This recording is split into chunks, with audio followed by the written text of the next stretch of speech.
myself out. I am afraid of... I'm terrified and paralyzed by... I am deathly afraid of... Welcome to the Sum of All Fears podcast with your host, me, Ryan Perrio.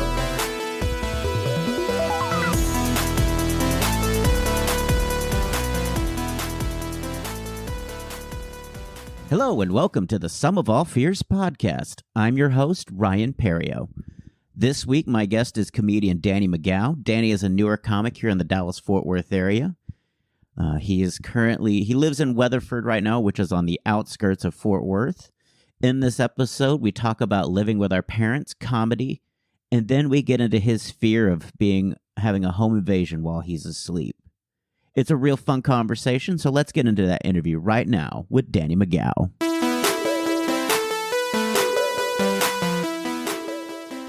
All right, my guest this week is comedian Danny McGough. Is that how you say it, or is it McGough? It's McGough on stage, but it's McGough off stage. McGough off stage? McGough off stage. That's my real name, yes. So would you just embrace someone not knowing how to pronounce your name? Everybody who says it wrong always says McGough. So you're actually in the minority there. But yeah, that's why I go by it. Okay. Well, I get the OU sound. That's, they see the OU and then they assume it's ow. And I'm like, but I see the GH, which is Magoo. You're one step ahead. Absolutely. Or Mago, but that's EUX or EAUX. You would think nobody would name their child Mago. So I've heard you talk about it, that's kind of actually maybe not the name you were given. Somebody changed your name, or somebody else changed your name, somewhere along the lines that it wasn't always Mago or Magoo. Yeah, absolutely. It was not. It had actually. It used to be some stupid nickname when I first started. I think somebody wanted me to go by Danny Deviant or something stupid like that. Sounds disgusting. It was bad, and I did it for a month, and it was terrible.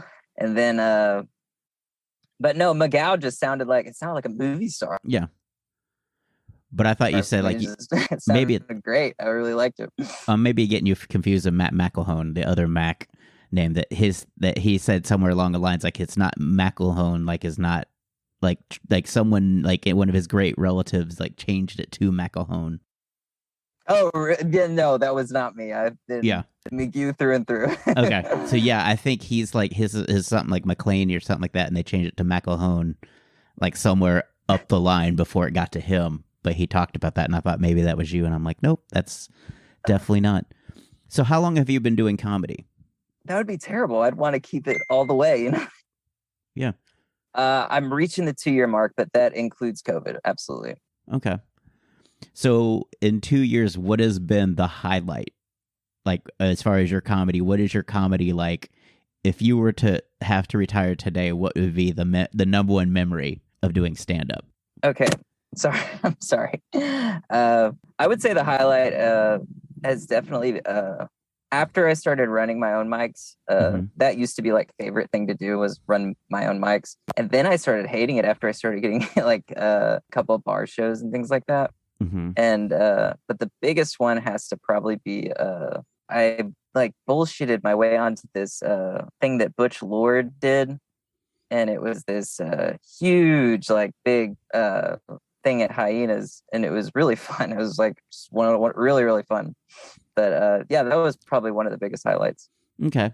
So that's probably one of his showcases. Then showcase shows are probably going to be one of the most amazing audiences you'll perform for, because everybody there is a friend or a family member of somebody that's performing. That's exactly what it was. And they announced that at the very beginning. And so what happens is they want so much for everyone to have a great set that they are actually receptive to comedy. It's not a bar show where they could give a shit about what's happening here. They came to drink and they've been thrust into this comedy show, but that's usually it's one of the greatest audiences you'll ever perform for. Because they were there to see it, which made it great. Yeah, and they're there to support. They're not there to just not know anybody. They have a dog in the fight, and so they want to make sure that person gets an amazing ovation and stuff. So usually they end up just being a really hot crowd. so hot that it can make you, some people can take that and assume that they're already on a level of stand-up that they're not, because they're so hot and they're so receptive. It can give you that feeling of, oh my God, I'm just amazing at this. I believe that 100% because it was very early on when I was doing comedy, and it felt like I got more love than I deserved. Like that's what it really felt like. I mean, it's a great show to keep you going, I guess, mentally, to kind of check back to that, but it also gives you unachievable standards if you believe like some of the jokes you did on there are that good. Every single joke I used on that is gone. I have not used a single joke on that competition since. But well, not competition, the showcase. But what I was gonna say was a big highlight has been I've been on 2 competitions and I got second place in both, and one was like with 11 people, and that felt really good. Yeah, and it should, because chances are with comedy competitions you may have technically won. You know, sometimes comedy competitions are rarely fair. It's either somebody they know, because if it's a money prize, they want to be able to either hand it to somebody that may not need it right now, and so if they don't have it on hand, I would never say that, but yeah, maybe yes. Yeah, I mean, a lot of times you have to look at why, understand why the other person won, and sometimes they're a local resident, and if it's a $5,000 comedy contest and they don't have $5,000 to give out right then and there, yeah, they're going to select a winner that's somebody that say, hey, I don't have it here, but can I pay you, or can I pay you in gigs, or can I pay you in this? Exactly. Yeah, and I think I'm pretty good at recognizing when it's the rigged and when it's not. Like I lost to I'm not gonna mention a name, but she was just batting 1,000 like every single round, and she was really good, and I'm really glad she won. Yeah, I mean, I'm not saying that there aren't that people that do win it are always not the winners, but I mean, usually you just have to look at who won, and if it's they basically say that's the that I felt, if you feel like they beat you straight up in this contest, or if there's 110 people and they brought 100 of those 110.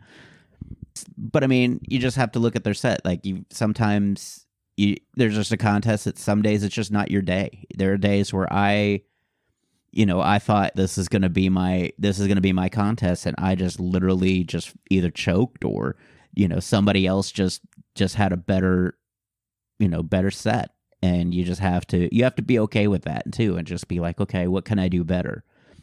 And you're showing that by on your first showcase, saying I believe in that 100%, because you have progressed and you haven't done the same jokes that you did on that showcase, that you've evolved and started to find things that are more honest and genuine to what you are, instead of just observations of somebody that people probably don't want to hear observations without getting to know you. And so you're starting to do bits about getting to know Danny, and those seem to be hitting better than what I think, and you realize, wow, no one cares what I think. I think that's absolutely true. But this kind of does remind me of something somebody told me about you. I'm not going to drop a name, but they said when they first were talking to you and everything, and they said you were giving them advice, and they thought that is the biggest load of horse shit I've ever heard. And then 3 years later, they thought, damn, that dude was right, specifically. And I don't want to drop a name, but he was definitely singing your praise a lot, saying you have really, really good insight into this kind of thing. So what was my advice? He said that it was.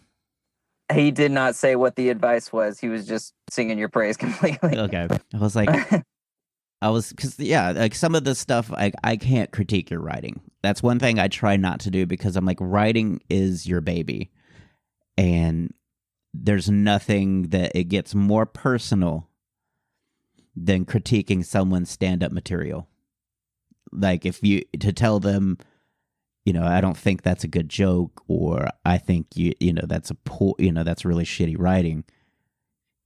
the bristle you'll get from other comics when you tell them that you think that their joke sucks or that it's not good is it's personal. And just because I saw it on an off night, I have this opinion of your writing. People get real personal and stuff like that when you start like just like if you have a writing group. Do you write with anybody or do you write by yourself? I just started a writing group, and Okay. I don't even know if I'm gonna like it. I honestly might ditch it in the first like 3 days, but I thought I should give it a chance because somebody I really trust thought I should. Mm-hmm. Okay, I want you to do a little experiment. Will do. Just if somebody suggests a topic, try and present another point of view and see if they're like, no, what I'm trying to say is, let's see if they immediately will defend. They're a first idea. Exactly. That's why I think I might hate this. It gets frustrating, or you'll get somebody that just keeps talking, and it's like, whose joke idea is this? Yeah, I stressed that I wanted it to be low key, like real low key kind of thing, but I don't think that's gonna happen. Yeah, I sometimes write. Otherwise, it won't happen. Yeah, I'll pitch bits to like Seth or David Jessup, but it's like, what do you think of this? And then they'll come back with their statements, and some of my stuff it has been, someone's helped me with. Asher Allen helped me with my gated community bit, where I talk about like the girl's literally spoiled. That was his tag. Like, she's literally spoiled because I was like, the funny part was she was sitting outside of this terrible apartment complex at a bus stop with a shirt that said spoiled on it. And he's like, well, maybe she literally spoiled. And I'm like, I don't know if it's like, that's kind of, that's kind of to me, I don't know if that should, and I did it, and God damn if that thing didn't destroy, and I'm like, okay, Really? Fair enough, like you can have,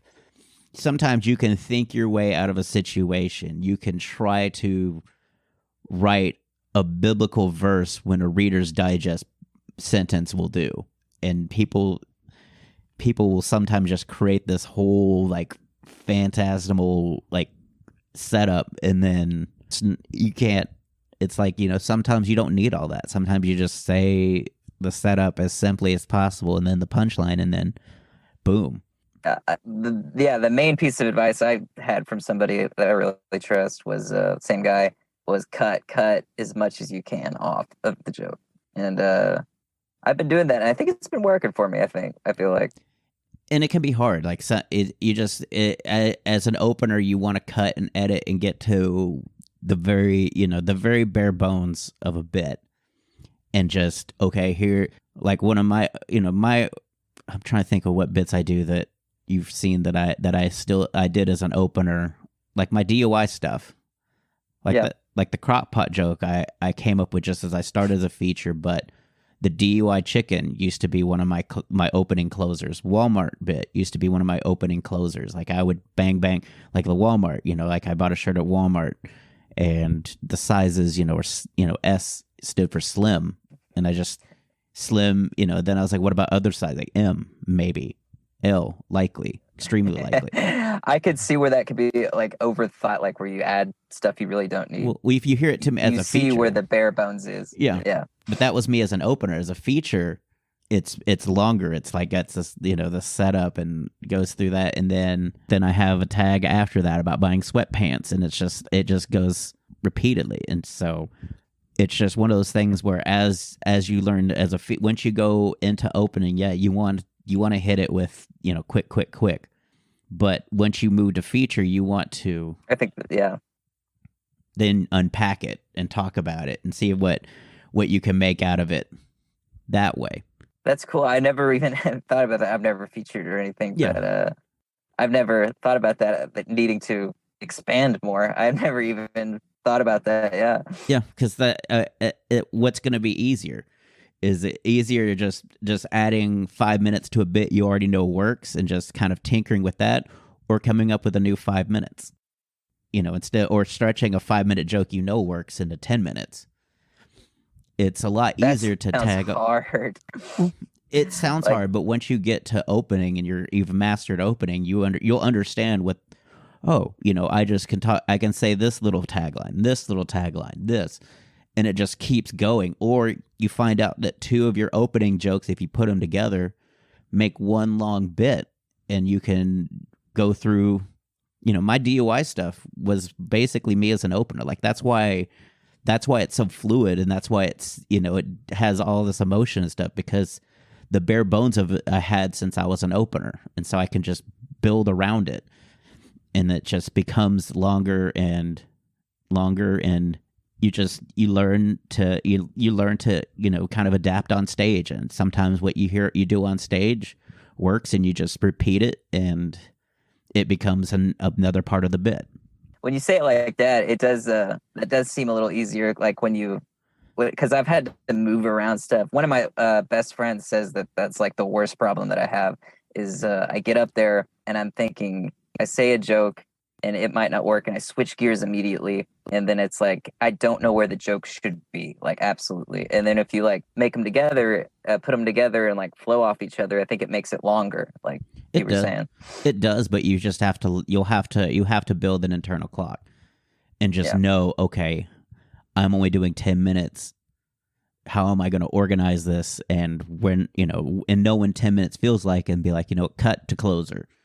Because like I've told Mallory and stuff, because she's done 15 minutes on a claws out show and she panics, I don't know if I have that. I'm like, no one at that show is going to be like 12 minutes, amateur. Are you serious? Yeah. I was like, if she's giving you a target, if you can't make it, there's no shame in doing as long as you can, but just hang on to your closer. And once you can't think of anything else to say, hit the closer, pull the mic stand in front of you to let people know you're bouncing after this joke, and bow out. There's nobody except for a corporate gig. No one's going to fault you. Oh my gosh, we're ending the show 3 minutes early. How dare you? I think that's really sound advice. Yeah. Because it's way better than when I'd rather have someone close than try to just squeeze out something random in their head. You know what I mean? And it's really bad. It ruins it for the next person coming up, and it's just I don't like that. I think that's really good advice. And if you burn your closer, then you're out there. You're just okay. Yeah. Now that nothing's going. That's in your mind. That's your best joke. Nothing else is going to get as good a response as that. Yeah, you couldn't think of something better in 6 months. How are you going to think of it in the 2 minutes you have left? Like, yeah. But just and you'll want to kind of set something, have a baseline, a bare bones set. But I've never wanted to have everything fit perfectly. I like to be mobile. I like to be able to start with my DUI stuff, move over to dating stuff, move to being broke. And if I didn't want to do that, I can do straight DUI stuff to corporate stuff. And there's different. I usually try to do 3 or 4 different sets every weekend I work, just to not feel like I have to. Oh, I did crockpot. Now I have to do. I do crockpot and drive-thrus. I don't have to do my DUI arrest story. I don't have to do my cubicle bit. I don't have to do Walmart after that. I am totally fine going through all the different jokes I have and being like, okay, let's try this one, and just put yourself in peril so that when you're on stage and you derail, because that's going to happen. Your nerves and emotions are going to be in a place, and you're all of a sudden your mind is going to be thinking like, let's do this, and then your mouth is going to say another joke altogether, and you're like, oh shit, what are we doing? That's so true. That's why it's so important to remember your jokes, and I'm so bad at that. Oh my god. But I mean, there's no shame in that. You can do that, but don't feel like you have to do, okay, what's the next joke in the order? If something else pops in your head, just roll with it and be like, oh shit. I absolutely agree with that. I'm talking about completely forgetting your jokes. It'll come and it'll go, and it'll happen. You'll have jokes that you will forget for years, and you'll be like, oh, why did I stop doing this? And it'll bring it back. And then or jokes that you did when you started 2 years ago that are maybe good bits, but because the level of comic you were when you first approached them isn't that great. But now you're in a totally different mindset. Me and Matt McElhone had that exact conversation. We were talking about where you weren't a good enough comedian to make old joke something that was really, really good, and now you are. Yeah. Well, it's like there's confidence. Like now you're not as nervous. Like some people, like especially when they try to be edgy early, you don't have the stage presence. Like I'll give you an example. Like if Diego Rangel decided he wanted to do something edgy, Diego doesn't have the confidence of the persona to be edgy at this point in his career. He's too nice, he's too innocent, and he's too nervous. So he will not deliver that with the authority and the confidence that an edgy comic needs to have, like a Jeffrey Ross or Joe Rogan. It takes an exceptional amount of confidence to say something that's dark and make it funny. You can't just be a nice guy. Yeah. I think that's true. I think it's weird to go from like being a nice guy and then just throwing a random dark joke in there. And I feel like that happens a lot. You know what I mean?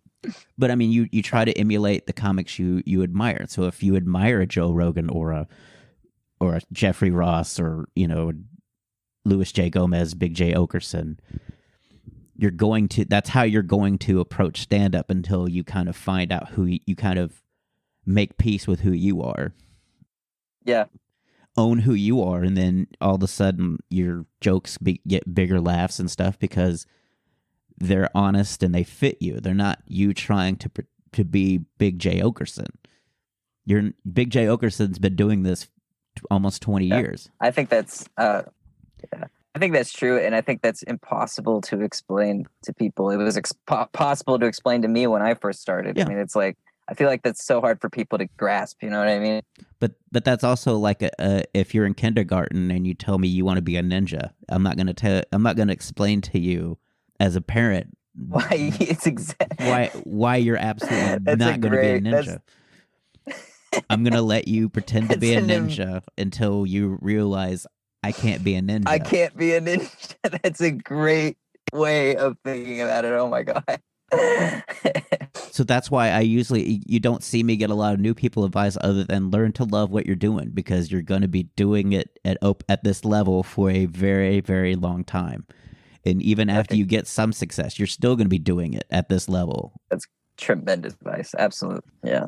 I think the biggest thing is, enjoy it and get comfortable watching people start before you and get better, like be better than you. You know what I mean? Like get comfortable with that. A lot. I hear it way too much. I hear people saying like, "I've been doing it for like 2 years. This guy's been doing it for 6 months. What the hell? Like, come on. Like, no, that's not what it means at all." But people look at it that way. Like people will say that, or that they'll say it's not a sprint, it's a marathon. I'm like, it's neither of them. It's a journey. There's no finish line. There's no winners or losers. Everybody's just walking on the same path and taking different trails.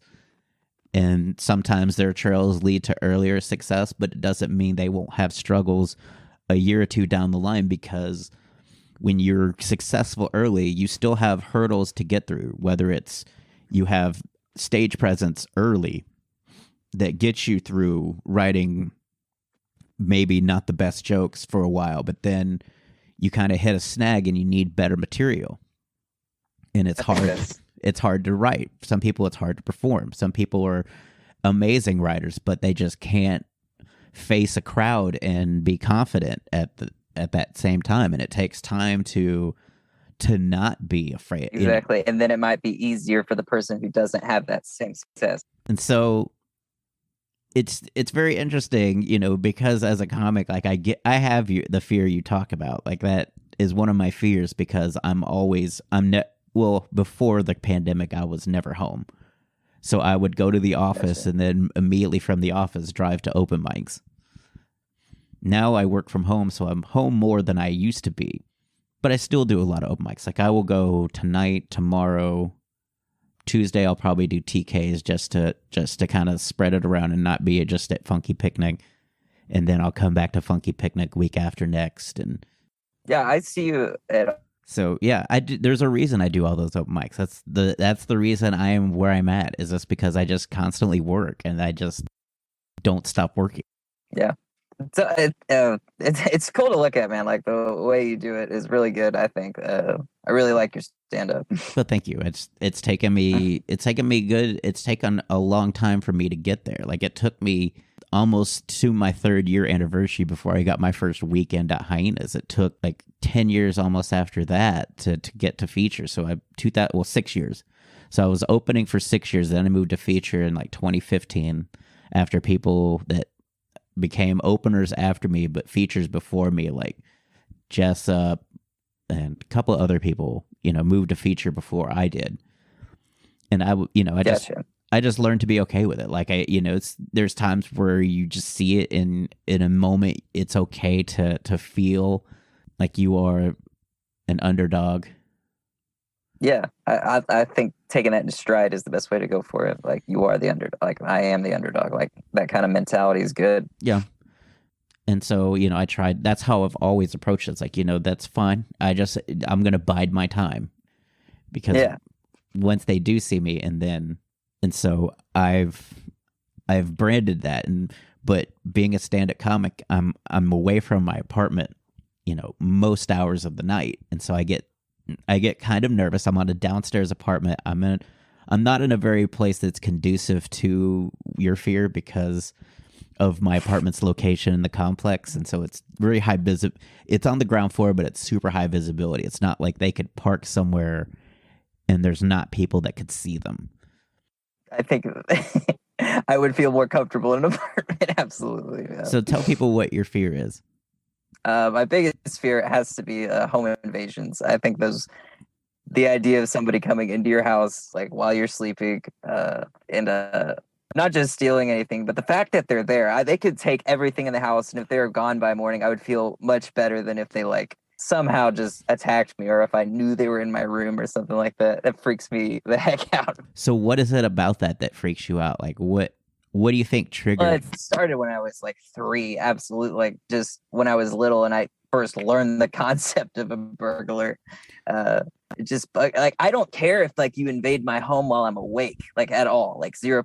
It's the fact that I'm out is that really, really bugs me. Mm-hmm. Like they could do anything because I'm asleep. Like, you know what I mean? Because I have like way too much overconfidence. Like if somebody's invading my home and I'm awake, I'd be like, I could take them so easy. Like that's how I think. But if I'm out, I'm so vulnerable, and I hate that so much.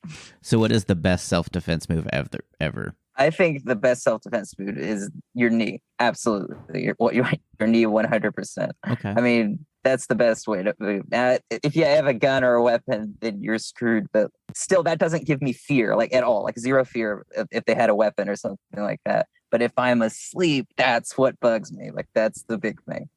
Okay. So has anyone like slept over and like snuck into your room like while you were asleep? Yes. And it because I used to sleep over at like friends' houses and stuff, and we'd all sleep in the same room. But the parents would be like in the other room asleep, and when they came out, I would shoot up like a rocket. Like it would be like so quick and unbelievable. And I'm waking everybody else up. I'd be like, "Wake up, guys! Wake up!" Like that's how bad it was at some point. And you don't know where that started from, like at all? No, not at all.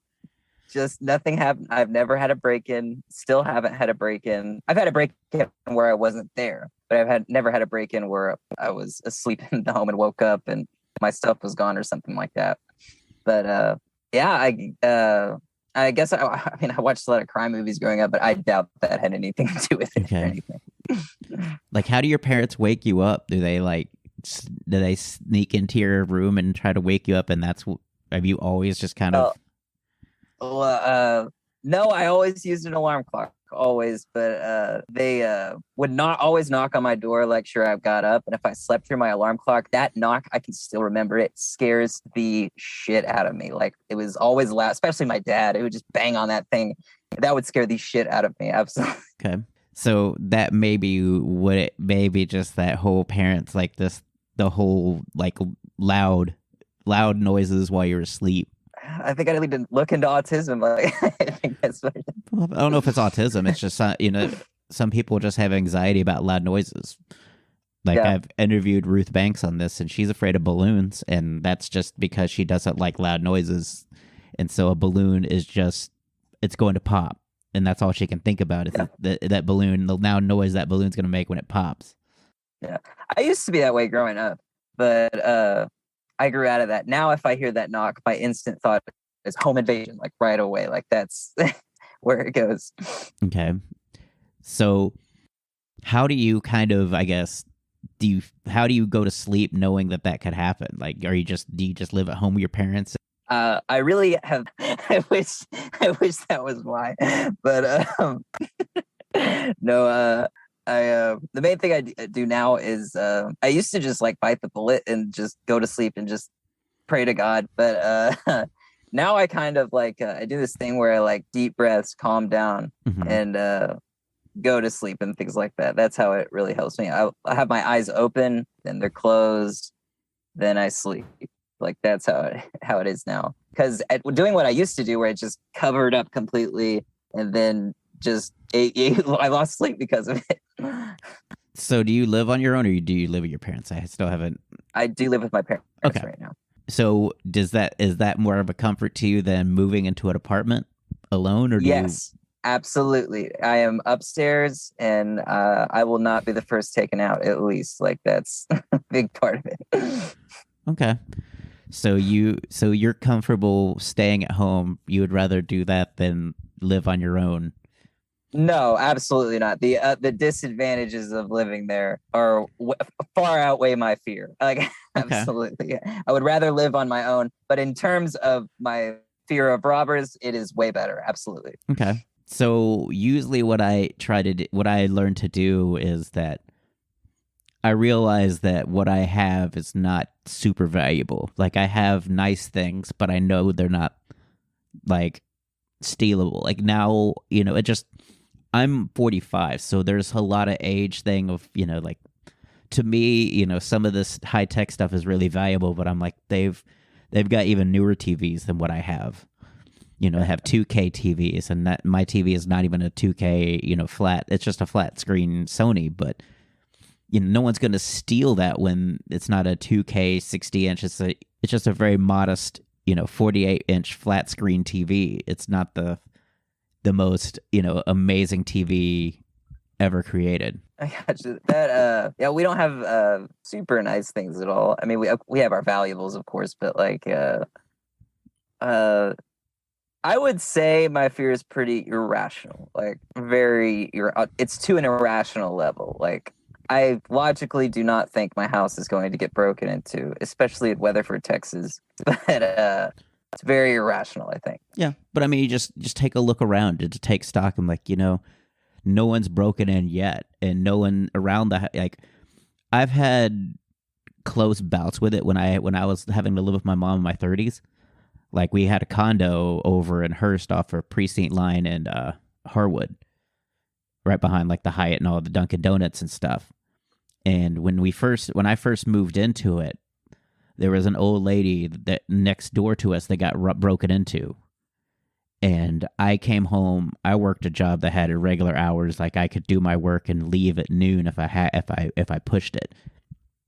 And so I would leave around 2 or 3, and I drove home one day, and somebody was sitting in my parking spot, just looking at our condo. Do you not like shit yourself, man? Like, well, I pulled into the spot next to him and then pretended to go into another apartment like I wasn't going. But he immediately like started booking it, and I turned around and I started taking pictures of his car and everything else, and like trying to memorize the license plate. And just so like you're pretty sure there's no doubt like he was scoping out your place, like for sure. In my mind, yes. Like, could he have also been there to repo my mom's car that she wasn't paying? Absolutely. Okay, I got you.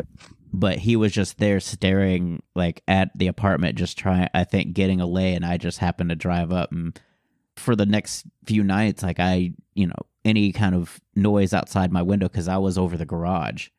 So my bedroom was over the garage, mom's was further back. I would, if anything came through the parking lot, I'd be like, something's happening, and like I could, there was, nights where I'd feel something outside the window or something like menacing, like in my dreams even. Yeah. And so, yeah, I was terrified of that. Like, my car had been broken into, I think, once, but I left it unlocked. And so I found my stuff. Like, it wasn't anything super valuable, but I found, like, the comedy bag and stuff down because they would jump the fence to the other complex. So I went down to that corner, and there's my bag and stuff, and they had tried to look for any money, and they just tossed it when they couldn't see any. Oh, my God. And I was like, freaky, dude. and I'm like, sweet, got my stuff back. And that's all I care about is like my comedy notebook's still here. Awesome. All right. That's so valuable. What are you talking? It's valuable to I would me, have to but burn that note. Yeah. but I was like, But, there's nothing valuable in my comedy bag. yeah. Oh man, the car thing wouldn't freak me out as much. Like I said, I feel like if in my house when I'm asleep, because I'm a super heavy sleeper, and I know they could like do anything to me, like absolutely. Oh, that's neither here nor there in this conversation. Not like that. Like I meant like murder or something. I think that's also too like. I know Mallory has that fear because she doesn't have really good vision, and so she'll sleep like with her facing the door. Like she's away from the door, but it's like I'm ready to see you if you come in. Yeah, that's good. That's how my bed is faced too. I'm looking right at the door. That's not why though. I never even thought about that. But I bet if I turned my bed, I would feel like I'd rather have my eyes on the door. I feel like. Yeah, it's them people. Like I'll send you one of my favorite comedy bits from Kyle Kinane about his weird like fantasy like of a stuffed man thing. It's super hilarious and he's my all-time fave at comedy. Oh, sometimes. really? Oh yeah, Kyle Kinane and Carl LeBeau are my two all-time faves. That's so cool. I think mine are probably Brian Regan and Todd Barry. Those are my two all-time favorites. Okay. So if you were to move out on your own again, how would you, I guess, so that you don't mind if your house is broken into and everything's gone when you come home? Yeah. I would be okay with that. What if you can still hear something like maybe they're in the apartment still? I wouldn't believe that. That's a little too irrational for me. I wouldn't believe they're like living in my apartment. Well, not living, but I mean, they're still there burglarizing. Like they just are finishing up and you came in like at the tail end, like them coming, making one last check through. I would scope around, but like I said, I'm awake. Okay. All right. Well, I thank you for doing this. I am intrigued that it's okay for you to do it while they're asleep, but not... Like awake is cool, but sleep is a no-go. So it's just when you're asleep. That's the only criteria for this fear. Absolutely, 100%. It's at night when I'm asleep. I'm totally vulnerable to murder or what. Like, absolutely. But that's why that's why you have like dreams and stuff like that. We're all pack animals by nature, and so people will. There's always things that if you're asleep, this is from prehistoric times. Like you don't sleep in a cave alone. There's something that your body will tell you you're in danger. So it's like a base instinct. And so just keep that in mind too, that we're all. I know. And that sucks because I think I would like to live. You're still going to live. You just gotta find a way. I would like to live alone. You know what I mean? Yeah. But you also have to think, no one's that I'm safe, that they're. And as you get acclimated to your apartment, the first week or so, you're probably going to be a little antsy unless you just really, really like the community. I'm like, there's going to be people like I'm in a very high concentration of immigrant, I would say immigrant Indian population, and they're out walking at 2 a.m. And I'm like, my first thought was that's kind of weird. But then I started thinking about, India's on the other side of the world. It's probably afternoon there, and this is when they're awake to call to see what's going on back home. Like this is 3 p.m. to them overseas, and so why wouldn't you be outside on the phone talking to your loved ones? That are thousands of miles away, and so you just kind of you learn to it's like okay, keep an open mind, justify everything. Yeah, I think that's good. Yeah, and like you don't hear about a lot of crime. You don't see a lot of cop cars, in and out of your complex, or just chilling. Like every once in a while you'll see it and you're like, oh, I wonder what happened there. But, nothing to the extreme where I'm like, in danger. Like I've seen other comics. I'm like, man, how do you live here? Your car's got gunshots in it. Like that's, that you're okay with this. And yeah, that would freak me out. Yeah. But, well, hey man, before this ends, what's your biggest fear, dude? My biggest fear is probably snakes. Snakes? Yep. That's probably my biggest. I have a bunch. Like we had one earlier today where we were talking about the dentist was one I introduced today as like something I've had before. Financial is something I freak out about a lot. Like if I have a huge, like if my car engine blew, like just the fear of where the fuck am I going to get that kind of money or the down payment for a new car? Where am I going to find that? Also with my spectrum wigs me out whenever I wake up late, or like if I'm supposed to be at work, like I'm supposed to be driving to work and I wake up 5 minutes before I'm supposed to be there, or worse, 2 hours after I was supposed to be there. Yeah, I wig out. I can, or God forbid I miss a doctor's appointment or something, then I just wig out at, calling to say, hey, I missed the appointment. Yeah, I try to think of myself as an on-time guy, and I do get a little, like, if I'm about to be a couple minutes late, I feel that coming on a little bit, yeah. Mm-hmm. That anxiety of where I need to get there. Yeah, and I will speed up, like, too much, way too much. Well, yeah, and where can people find you on social media before we wrap up here? I'm on Instagram at DMCG Comedy, and Facebook, you can find me, Danny McGough, and YouTube, Danny McGough. I think that's pretty much it. Okay. Well, thanks again, Danny.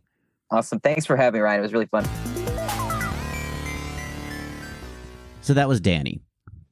That was a fun conversation. I really enjoyed it. It was very interesting to learn about his fear and just basically that's his fear of being, I guess, bothered while he slept more than actually burglary, like what I thought it was. So we learned a lot. It's a very interesting conversation, very realistic fear. You're defenseless, and you just got to trust your instincts and the people around you that you're safe. There's no guarantee, but you should have a good feeling about where you live. Check out Danny McGough. He performs all around the Fort Worth area. I don't know his next show will be. You can follow him on YouTube, Instagram, and Facebook. I'll have the links in the show notes. As for me, you can check me out. I'll be at the Dallas Comedy Club this Friday night with a host of great comics like Des O'Neill, CJ Starr for a banger show, which is a local showcase that they at the Dallas Comedy Club. So check that out. We'll be in Deep Ellum. Should be a fun time. Also check me out at Instagram, Facebook, and as well as the show Some Fear Fans on all social media. I thank you guys again for listening. If you like what you hear, leave us a review. 5 stars would be great. Next week, we'll have another guest with another fear. Thank you again for listening to the Sum of All Fears podcast, and have a wonderful week. And now some thank yous for the folks that make this show possible. Thanks to Barry Whitewater for my art and graphics. You can follow him on Instagram at bwhiteh2o. Get it? H2O like water. You can also follow him on Facebook Music. A huge thank you to Gunnar Olsen for the wonderful music provided for this podcast. You can follow him on Instagram at gunbuns, that's GUNBUNS, as well as his website, gunnarolsen.net. Check out some of the samples that he has recorded. They're amazing. He's an amazing percussionist. If you want to follow the show, we've got a Facebook group, Sum of All Fears. Instagram, Twitter, you can find us at Some Fear Fans. If you have some feedback for the show, email me at somefearfans, SOMEFEARFANS @gmail.com. I'll be happy to take those into consideration. Also, if you'd like to be a guest, email me at somefearfans@gmail.com. We can try to iron out some details and get that settled in. Give us some feedback. If on Apple, Google, Spotify, or wherever you listen to podcasts. Leave a review. It makes the show bigger, and it's not going anywhere. I'm going to record as many shows as I possibly can. If you want to follow me on social media, I am at Ryan Perrio. It's RyanPerrio on all social media platforms. You can follow me there, and you can check me out at ryanperrio.com, my website. I'll try to list upcoming shows there as well. It's been kind of spotty because as soon as I set it up, that's when the pandemic happened, and everything's kind of just in a holding pattern. Thanks again for listening to the Sum of All Fears podcast. Next week, we'll have another guest with another fear. Thanks for listening.